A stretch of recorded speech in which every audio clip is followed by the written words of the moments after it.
Sir, இது வரைக்கும் நம்ம கிட்ட வீடு வாங்க வந்தவங்க யாராவது ரிஜெக்ட் பண்ணிருக்கீங்களா சார்? ரொம்ப ரேராக தான் ரிஜெக்ட் பண்ணுவோம். ஏன்னா நாங்கள் வந்து எப்படி நம்மகிட்ட வரக்கூடிய கஸ்டமருக்கு எந்த அளவுக்கு நம்ம அவங்களுக்கு வீடு கட்டி கொடுக்கணும் அப்படிங்கிறதுல தான் மிக முக்கியமாக நம்ம நினைப்போம். சிலர் வந்து எப்படின்னா நம்ம வந்து அவங்க எவ்வளவு சேவிங்ஸ் வச்சுப்பாங்கங்கிறத ஓரளவு நம்மகிட்ட சொல்லிடுவாங்க.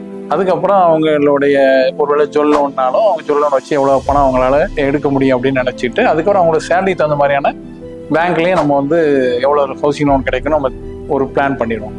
இது தவிர வேற எதுவும் சோர்சஸ் இருக்கா அப்படின்னு பார்ப்போம். அவங்களுடைய ஒய்ஃப் சைட்லையோ அல்லது அவங்களுடைய ரிலேஷன் சைட்லையோ அவங்களுக்கு என்ன மாதிரி சோர்சஸ்லாம் இருக்குங்கிறத கம்ப்ளீட்டாக நம்ம பேசும்போதே கிராஸ் பண்ணிடுவோம். அப்போ அவங்களுக்கு ஒரு 25 to 30 lakhs அவங்களால பண்ண முடியும், அவங்களுக்கு வந்து அது அஃபோர்டபுள் அப்படின்னா அதுக்குள்ளே அவங்க நிற்காங்களான்னு நம்ம பார்ப்போம். சிலர் என்ன செய்வாங்கன்னா 30 லட்சத்துக்குள்ளே தான் அவங்களால கட்ட முடியும் அப்படின்னு இருந்தால் 50 லட்சத்துக்கு கட்டணும்னு அவங்க ஆசைப்படுவாங்க.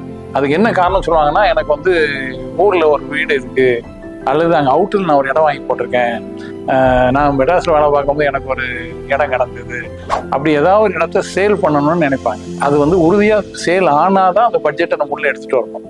1000 நினச்சிட்டு நம்ம கட்ட ஆரம்பிக்கும் போது நம்ம யார்கிட்ட வீடு கட்டுறோமோ அவங்களுக்கு அந்த பொருளுக்கோ அந்த லேபருக்கோ பணம் கொடுத்து தான் ஆகணும்.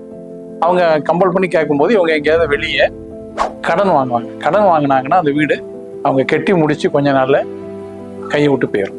இதை நான் வந்து அனுபவபூர்வமாக சில இது தெரிஞ்சுக்கிட்டதுனால நான் வந்து கஸ்டமர்கிட்ட வந்து முதல்ல ரிஜெக்ட் பண்ணிடுவேன். ஒரு வீடை கட்டினாங்கன்னா அந்த வீட்டை கட்டினதுக்கப்புறம் அவங்க சந்தோஷமா அந்த வீட்டில் இருக்கணும். அதுக்கு முக்கியமான காரணம் என்னன்னா அவங்க கடன் நெருக்கடியில் இருக்கக்கூடாது.